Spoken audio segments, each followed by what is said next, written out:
Naam, karibu sana msikilizaji katika kituo chetu hichi. Bila shaka tunaungana tena tuendelee kufahamishana kinachotokea, kinachoendelea nchini Tanzania, ili pia tuweze kufanya utathmini kwa sababu za kutaka kuelewa kwamba kinachotokea kinaleta faida ama madhara gani kwa wananchi wa nchi ya Tanzania. Na msikilizaji, taarifa zinazonifikia leo ni kuhusu msaidizi wa ama makamu mwenyekiti wa chama cha Chadema Mheshimiwa John Heche, ambaye ameshuhudiwa akitoa kilio cha kikweli kutokana na kifo cha ndugu yake, lakini pia akiweza kulilia baadhi ya matatizo ama changamoto ambazo imepitishwa familia yake kutokana na siasa za nchi za Tanzania. Ametaja siasa za Tanzania kama kitu ambacho kinahitaji kubadilishwa ghafla, na anahisi kwamba anapaswa kufanya chochote katika nafasi alionayo kuweza kuhakikisha kwamba kuna mageuzi na kwamba Tanzania inashuhudia uongozi bora kuliko ulivyo sasa, kwa sababu binafsi ameweza kutaja baadhi ya matatizo ama changamoto alizozipitia mwenyewe na familia yake, mpaka akaweza kumtaja ndugu yake ambaye aliweza kuuawa kutokana na siasa hizo, ama kwa ajili tu ya kumkomoa yeye kwa sababu yupo katika nafasi hii ya siasa nchini Tanzania.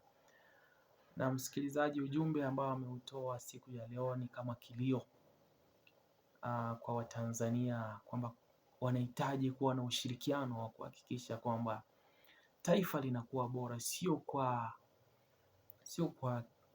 wale watu ambao wako uongozini, lakini kwa kila mtu ambaye ni Mtanzania aweze kupata haki, aweze kuhakikisha kwamba taifa lipo huru, unaweza kufanya chochote na una nafasi ya kuishi huru kama Mtanzania.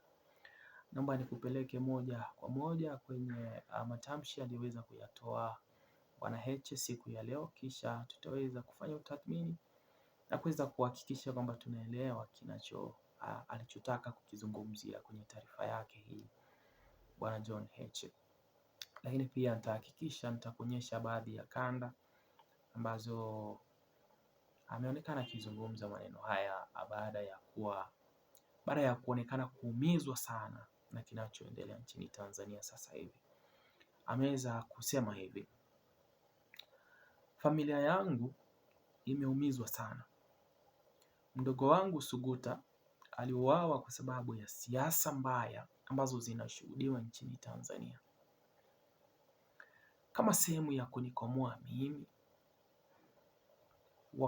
wakamkamata, wakampeleka akiwa amefungwa pingu, akachomwa singe na wakamuua. Kisha wakajaribu kwenda kumtupa. Msikilizaji, hali hii ndio hali ambayo bado inashuhudiwa kwa watu wengine, hata ambao hawana nafasi za uongozi. Raia wa kawaida kutoka sehemu mbalimbali wanatekwa, wanapelekwa, wanahojiwa. Unapomaliza kuhojiwa, unauawa, kisha unazikwa sehemu ambazo hazijulikani, ama ndani ya misitu na pori. Unarushwa tu sehemu ambayo hauwezi kuja kupatikana. Na hali hii ndio kama imemtokea Mheshimiwa Heche, na ndio maana anazungumza kwa uchungu siku ya leo maneno haya, ambaye ameweza kuandika hivi: familia yangu imeumizwa sana.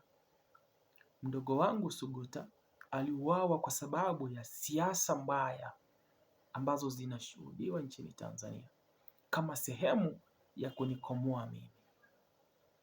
Akiwa amefungwa pingu, akachomwa singe na wakamuua, kisha wakajaribu kwenda kumtupa. Yaani ndio hali halisi, msikilizaji, ndio hali ambayo inashuhudiwa nchini Tanzania. Lakini pia akaendelea kusema hivi: baadaye mtekelezi wa hayo akakamatwa, kisha tena baadaye wakamwachilia na yupo huru sasa. mtu aliyeua hakufungwa na hakuhukumiwa, yupo tu na taifa limemwachilia, anatembea huru. Tumepitia changamoto kubwa sana. Mimi binafsi nimeteseka sana.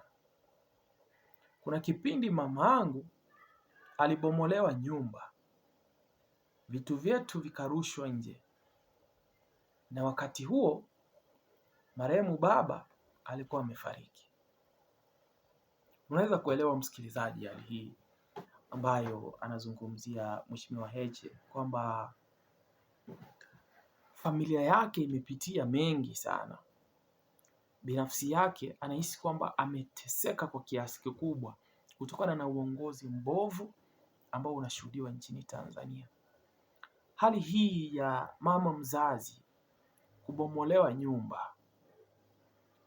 na baadhi ya vitu ambavyo vipo ndani ya nyumba vikarushwa nje, na kipindi haya yanatokea ni kipindi ambapo marehemu baba yao alikuwa tayari ameshafariki. Kwa hivyo elewa, anapotoka baba kwenye familia ni kama familia inakosa mtu ambaye anaweza kuwapigania, mtu ambaye anaweza kuzungumza, mtu ambaye anaweza kuzuia maovu kutendeka. Na kwa sababu hiyo kukawa mzee tayari alikuwa amefariki, lakini wakaendelea kufanyiwa haya maovu, wakaendelea kuyatekelezea haya maovu. Amefunga akisema hivi: hizi siasa mimi nina maumivu makubwa nazo, na siasa za mageuzi ya nchi hii ni kitu ambacho ni lazima kiendelee kufanyika. Ninamshukuru Mungu kwamba ninachofanya ni sahihi na siwezi kurudi nyuma kabisa. Ni sharti Tanzania ibadilike kuwa taifa bora. Ndo kauli, msikilizaji, ya John Heche ambaye ameweza kuitoa baada ya kuonekana kuwa mwenye machozi mengi mno kutokana na hali ambayo inatokea nchini Tanzania na hali ambayo ameweza kuishuhudia binafsi yake na familia yake.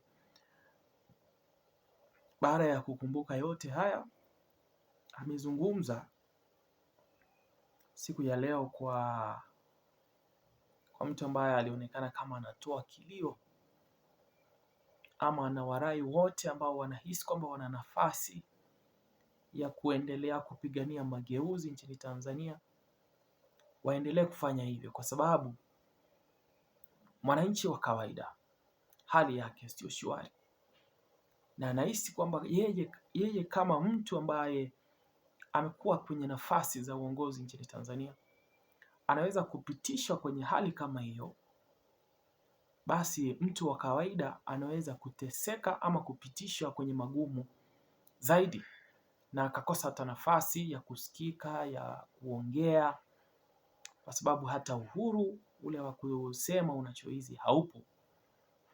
Ndio maana Bwana Heche anahisi kwamba Tanzania inashuhudia hali ambayo sio nzuri, na anahisi kwamba kungeweza kuwa na njia, mabadiliko yangeweza kusaidia nchi ya Tanzania, kwa sababu amesema kwamba hizi siasa mimi nina maumivu makubwa nazo, na siasa za mageuzi ya nchi hii ni kitu ambacho ni lazima kifanyike.